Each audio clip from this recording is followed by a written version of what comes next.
Hey guys, I got the WR2, a couple weeks now. Been using this razor because I really like it.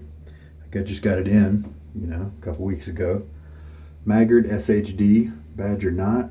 Super high density is what SHD stands for. It's got a lot of bristles, but this knot is mounted pretty high, so that lets it open up more, and maybe it won't. I had a good first use of it maybe a week ago. I'm going to hit it again. I've been using this Stirling Finest Badger, trying to get it to kind of open up and not have quite as much backbone and density, but I just wanted to use another Badger today. And I'm also going to try to remember to calculate how much water's in it, and try to do that with my little syringe at the end. I'm going to make a table. I've already got two measurements, a Simpson and probably that Stirling, just for grins, just relative comparison, see what a certain brush might have versus another one, see if we find any trends. All right, so that's a WR2 85 gap. This is a 26 millimeter brush, I'm pretty sure. Soap I've been using lately, Stirling R4L, which is Responders for Life, and it's Tom Ford's Gray Vetiver. Scent is the inspiration, and I like it a lot. So that's why I chose it for this experiment that I'm doing, where I am using one Stirling scent for many shaves, probably about 15 or so, and I want to see how much soap I'm using up. So far it looks like about a half a gram per shave. That's less than a lot of people who have done measurements on their stuff. Usually it's a gram and a half, sometimes 2 grams. But I'm getting good lathers, so I'm not going to complain about it just a little bit. I had a viewer recommend these 7 o'clock green, but if you are familiar with the 7 o'clock green, usually they say super stainless instead of Permasharp stainless. So these are a little bit different. I don't really know the distinction. One of my viewers recommended it, and this may very well be the first time that I'm using this blade. I'm pretty sure it arrived in August. I had to order it, and it took a long time to get here because it was coming around the world. This is not really a blade that seems like it's easily obtainable in America. It does have the little the paper, and it's sticking in there something. I got to be careful. I want to protect the blade edges and keep the edges to where they're not going to get dulled or bent or anything like that. So I just have to take care with it. And he really recommended, yep, turns out we do have a few of the little wax dots here on one side of the blade that hold it in place, and so I had to release those. So here's the Gillette 7 o'clock Permasharp stainless. They were a favorite of a certain viewer who was asking some questions and stuff, I think. Took me a while to get them, and then when I did have them arrive in my mailbox, I was using the my Nasset back in August, and I couldn't break my rhythm because I had to use the same gear all month. Well, I finally have gotten around to going to try this guy out. I didn't mind ordering some because blades aren't too expensive, and I've had good luck with the 7 o'clock series. The blacks do very well for me, and I think most of my razors. I think I've tried the green and had pretty good luck. I think I tried the yellow and was a little surprised. For some reason in my brain, the yellow didn't seem like it was going to be a strong contender, but I think I was happy with it. All right, as usual, I'm going to splash a little water on my face. Today's a little bit different because I've got 2 days of growth. Last night I was just too tired to shave. All right, we're going to do 10 seconds of loading. Yeah, we'll do 10. I think that's kind of a minimal load for this guy for me, unless I just want to be super skimpy. So yeah, I've got 2 days of growth, and we'll just see how this blade takes care of that. All right, this brush has not been soaking for a super long time tonight. Just several minutes while I prep my gear. I do have hard water at this location, and this water is kind of cool. We're going to shake a lot of the water out, and we'll do a 10-second load. And the good thing about a 10-second load is it's easy to add and count. I started at 45, so we'll go to 55. Medium pressure. Oh, I'm sorry. 10-second happens pretty quick, so this was a 12-second load. Got ahead of myself there. Just looked down for a second, and it was gone. All right. I'm going to take my syringe here and put in 1.5 ounces of water, and that might be all I need. We'll just have to see. Start off slow so that you don't slosh the water out. It does get very bubbly and liquidy pretty quickly, but that's normal. Just keep stirring. And this is also what you're going to see if you try Williams mug soap. A lot of times that early little bubbly stuff that you get from Williams looks just like this. The thing is that Stirling kind of moves quickly out of that phase, whereas Williams maybe takes a little bit longer. Maybe that's why people have problems with it. I like to soak my Williams puck, and so I don't really have a problem with loading it. I think like a 30-second load is fine, 20-second maybe. But if you don't soak it, you need to come at it with a wet brush, and you need to go at it for like a minute or longer. It's just the way it is. It's a hard soap. So it does, in my opinion, benefit from soaking. I've got the Maggard's SHD knot in the bulb shape, and I'm going to put this fan shape in a few uses, and then at some point I'm going to compare them. See if I like the bulb over the fan, see if there's just pros and cons to each. The current rationale is that in general, for the same knot, bulb versus fan shape, the bulb will have more backbone. I'm really interested to see if that's true. Seems like the bulb would have less backbone because it doesn't have as tall support around the sides because of its shape.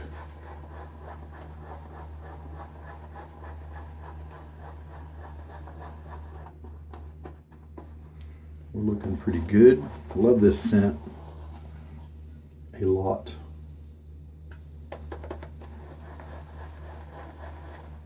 I want to show you the difference between a bulb knot. This one's fairly bulbish. Yeah, it's a bulb.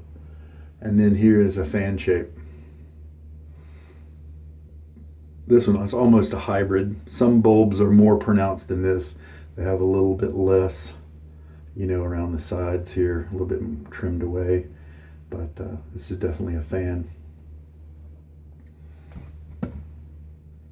And I just think if there's less, if the bristles are shorter around the sides, then when it comes time to push these hairs this way, there should be less to support them. And so I think my belief is that would mean that a bulb would have less backbone, but maybe there's more to it than that.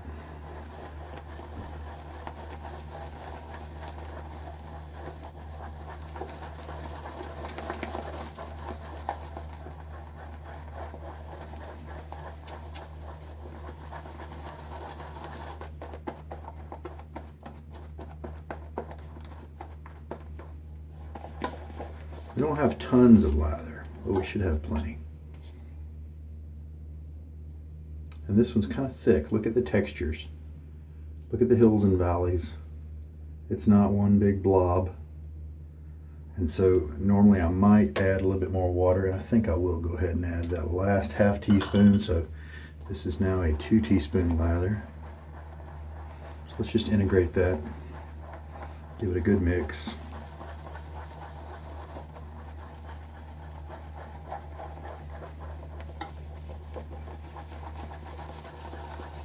I'm really curious with this soap whenever I decide to stop using it.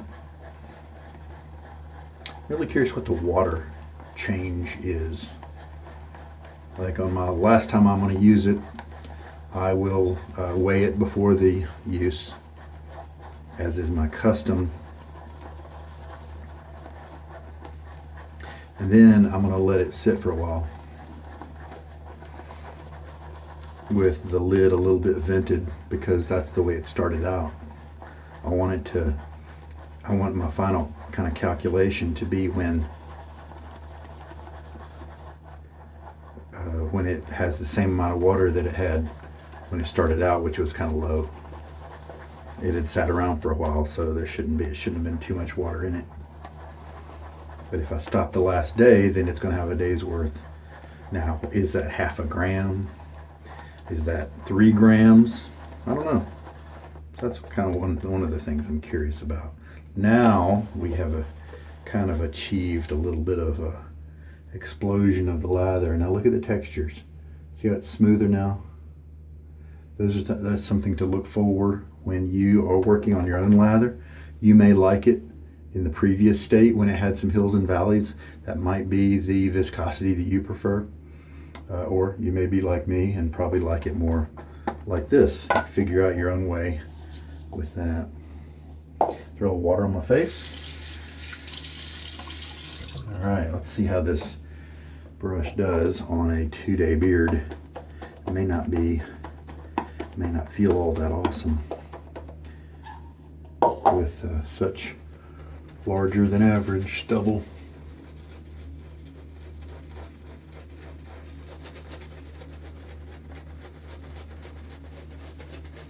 I'm kind of getting that, see, look at the way my cheeks are getting shoved around. I'm kind of getting feeling the backbone here. And that's because I think a lot of the soap has disappeared from the center of the knot. So let's just jab some more in there.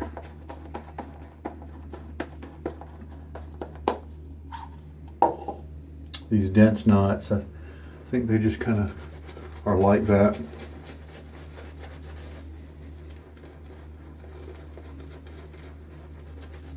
Yeah, pretty soft.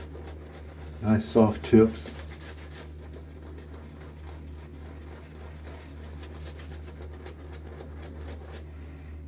As usual, I love this scent.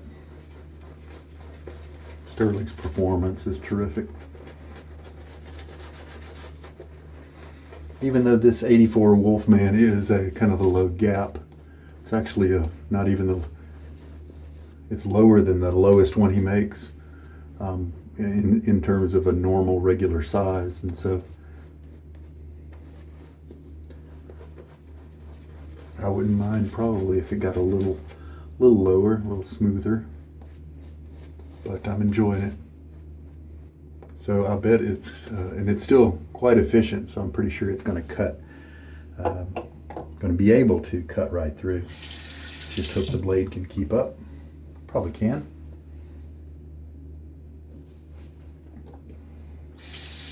All right, so this is the 7 o'clock green, but it's the Permasharp stainless variety. Now I believe what it is that the super stainless might be made at one plant and the Permasharp stainless might be made at another plant. Sometimes St. Petersburg in Russia there's a plant there, I believe, that makes some, and then maybe in India or China or something like that, there's another plant somewhere. All right. Oh, hey, that's cutting pretty well without doing that much tugging over in my sideburn area.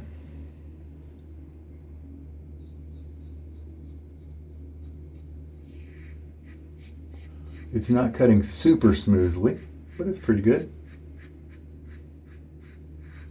Kind of what you might expect, you know, with a 2-day shave, 2-day growth rather. Nothing real special so far. But also this is just one razor. When you get a new blade in that you're interested in trying out, if you really want to know about it, you kind of need to try it out in all of your different razors.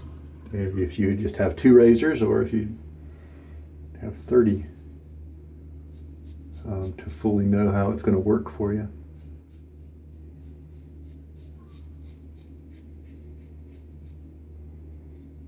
Pretty comfy on the neck, that's good. Feels like it's cutting well. And rinse. All right.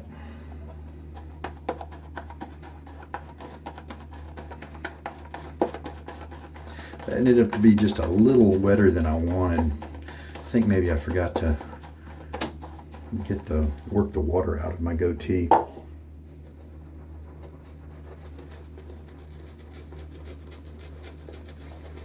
Looks like I'm gonna have enough soap to do the job though. So the 12 seconds seems to work well for this brush, as well as my Stirling Finest that I've been using quite a lot.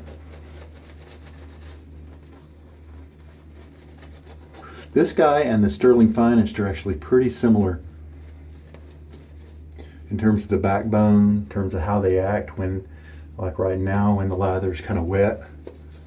You get a lot more black backbone feel.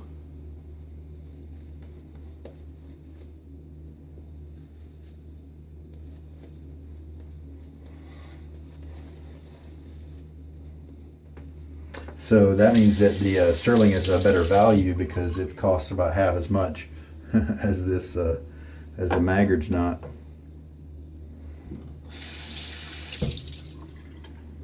Cold water if I just use the cold tap. I am using a little bit of hot just to bring it up to lukewarm.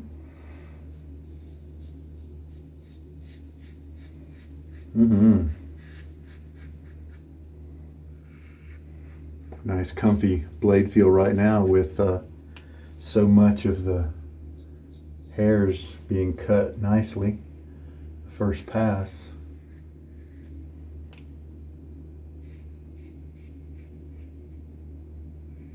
This is a little wet because I don't like the soap to drip off my razor. Now that doesn't mean it's not a good performing consistency.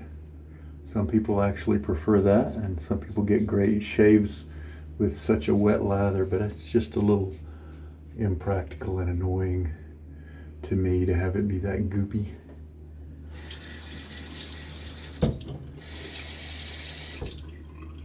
All right, rinse again. That was a very comfy pass. All right, last pass, and for this brush, looks like I'll probably be able to use up pretty much all the lather in the bowl. And again, I'll state that when I'm trying to evaluate brushes, I will scrub like this more than I really should during a shave if I wasn't doing that, because I'm just kind of feeling for it during the different passes. But since we already scrubbed that way in the first pass, you don't really need to do it in the other ones. In fact, if you have an aggressive razor, you may really not want to do that because you could give yourself a little bit of agitation and brush burn. But as you can see, we got plenty of lather, and a little bit more in case I need to do a touch-up. So in terms of trying to be very conservative and economical with this soap, we've hit it right on the money. Plenty of lather to do the job. 3 nice, slick passes of lather.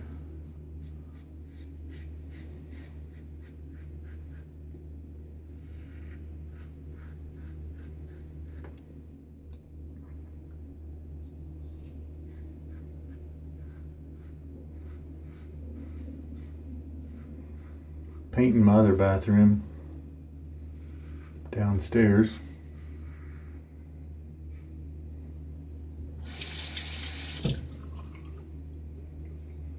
Finished it up tonight. Painted it with a brush, the first coat, because it's very small. It doesn't have a bath in it or anything, and so it's smaller than this room, which is still kind of small. And so it's little tight corners, and I hadn't really painted very much with the with just a brush, you know, just doing the trim and cutting the edges and all that stuff. And looks like we got a nice, oh wow, yeah, nice close cut, very good. Rinse. And so as far as painting goes, I decided to use a brush because it's kind of therapeutic, almost like mixing up a lather. Painting a wall, you know, is enjoyable. There's a certain amount of meditation that can go on when you're doing that. Learning how to do the strokes right to take on the new area and then blend it with the past area, and then loading up your brush again, not dripping it on the floor, taking on the next area, merging it with the previous one. You know, it's kind of neat. And I was curious about how the synthetic paintbrush would look, and the texture of the paint would look after everything was said and done. And sure enough, you could tell there were some streaks, and I even knew that and tried to make everything as uniform as possible. Tried to keep my strokes pretty vertical and very consistent, you know, but even still, you could easily tell. And even if I went back and laid on another coat, you could probably see that. So tonight what I did was I used the roller and it basically put down a second coat, and I think that's going to even out the texture. Wife's going to like that a lot better. But it is fun doing home projects sometimes, and I think back years ago when there were no rollers and it was just a bunch of guys with paintbrushes, I got some respect if they're going to be able to put together such a nice paint surface, such a nice texture, a smooth texture where you don't see all the lines and stuff. Some respect for that. That's a little bit of skill right there. The roller industry kind of took that out of the picture because it's so easy to get a nice consistent texture with the rollers. So that was fun playing around with that. Like I said, I've got really nice and close cut right here. So this looks like a really good match for this razor. And I do often expect on the second, with 2 days of growth, to have a little bit of roughness or uncomfortableness, maybe a little bit of tugging when knocking those things down. There are a few razors and blade combos that slice through that situation, like butter for me. But in general, there's a little bit of roughness, and that's what I got. Passes 2 and 3 were terrific. So this, you know, not an exceptional blade, but a very good blade it seems, and I look forward to trying it out in my other razors too. All right, used up pretty much all the soap I had, not really too much left over. Used 2 teaspoons of water to make the lather. Yeah, probably should back it off to 1.5 teaspoons next time. I think the brush will behave nicer because it'll have a more creamy texture to deal with. Post shave, let's see what we have. So the other day I tried Easy Street from Chiseled Face, and I enjoyed it as a post shave splash, and it was mostly orange. There's some other citrus notes to it, and then later I looked at the actual label and it said yuzu, kind of an orangey type scent. There were a little bit of spice, maybe a little bit of woods, but that really wasn't what was forefront very much at all. And so that orange made me think of Lucky Tiger. Now this doesn't have any alcohol, unlike the Chiseled Face. It doesn't have any menthol, and it's very comfy on my face. I like it a lot. That's why they call it a tonic rather than a aftershave splash. Calendula, I believe. You know, it's not going to give you the sting that an alcohol splash will.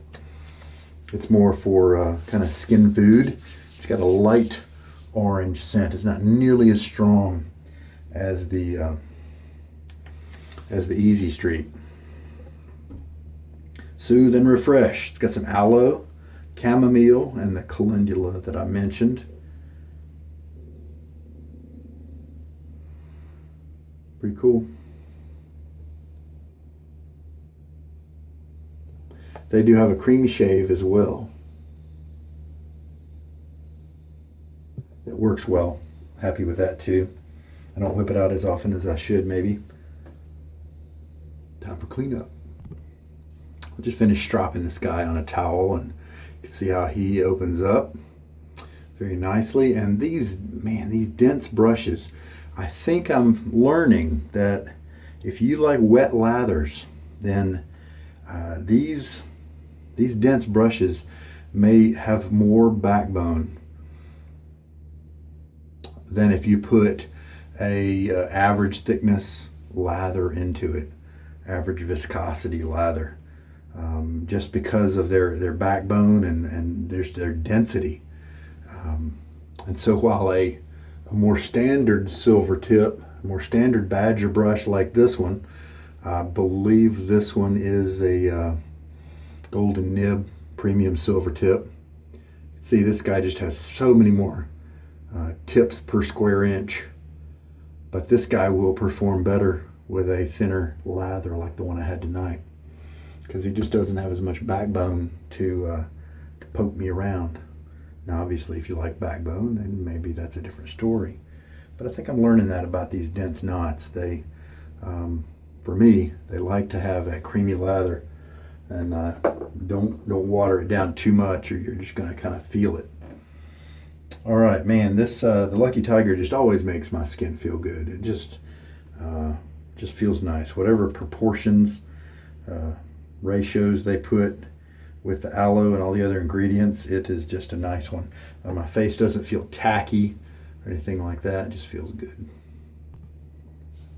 All right, well, this is my first use of this Permasharp stainless Gillette 7 o'clock green, and went ahead and put an M on it because this will be my marathon blade.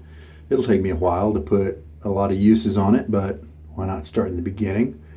And I just put a 3-dot little code there, almost just to kind of act like a blade fingerprint, just so that those of you who might care can see those 3 dots happen over and over, and that way you know it's the same blade. There we go. Face feels great. Very happy with the shave, and the razor and blade combo really knocked down that first pass, and like I said, it was 2 days of growth, and this combo just did not have a problem taking down a vast majority of the stubble. And the second pass felt like the second pass of a shave where I just had 1 day of growth, and so it wasn't like the first pass left more than usual for the second pass to make up for. It took care of everything it needed to, so that's really nice. Well, we had a slobby, wet, messy shave. I usually don't like it to be that messy, but that's just the way it goes sometimes. And this Stirling, lately, I don't know if I keep forgetting to get the water out of my goatee, or maybe these big brushes, these dense brushes, maybe they hide a little bit of water in there that only comes out once I face lather. Maybe I splay more when I'm face lathering, and so that extra splay gets that soap into the water area and then just kind of washes everything out. Who knows? Not a big deal. Still got great performance from such a wet lather, and I feel pretty convinced that these wet lathers that are a priority for me are one of the reasons why I can make blades last so long. And also, if I ever need to shave quicker than 24 hours, it keeps my skin nice and conditioned and protected while I shave. It keeps that irritation down. But there we go. Face feels terrific. It felt good after the shave, and then the Lucky Tiger kept it going and made sure that any kind of irritation calmed down. Got a little bit of redness right here, very common for me. I don't really feel it at all.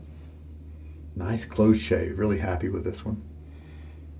So here's another blade that works well in this particular Wolfman. And there may be a couple more blades. Yeah, I think there are a couple more blades I want to try on this razor, and then I think maybe I'll move on to. I've got a Gillette Hybrid Tech, a vintage razor there. I've also got the Feather ASD2. I got that recently, and I'm really interested because it's such a mild razor. Which of my other blades might go really well with it in addition to the Feather? So very curious about that. And then I've also got the Rex Ambassador to put through some paces. So I have some razors waiting in line to enjoy some shaves, and I'm looking forward to that. So hey there. I hope that you got something good from this shave. This is Sugar Daddy Shaves. Take care. Good night.